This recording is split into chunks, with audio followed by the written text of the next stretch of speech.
My question was, Hazrat Masih Maud made a prophecy about World War III. Is this a prophecy that can be fulfilled in the future? And if it does fulfill, what's going to happen to Khilafat? You see, the prophecy was of the wars, world wars, and other natural hazards as well, earthquakes and tsunamis and some other natural hazards.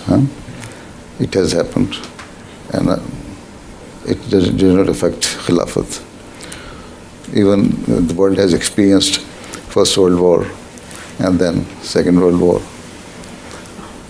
Khilafat remained intact.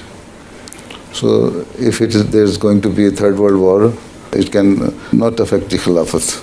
But this is the responsibility of every Ahmadi, that before the world war erupts, we should let the people understand, wherever an Ahmadi lives, that we are, going towards a big disaster and havoc. And to save that, we should try to recognize our Allah, God the Almighty, and discharge our duties towards Him, and listen to the message Allah has sent through the Prophet, and in this age through the Prophet Islam. That is revival of Islam through him.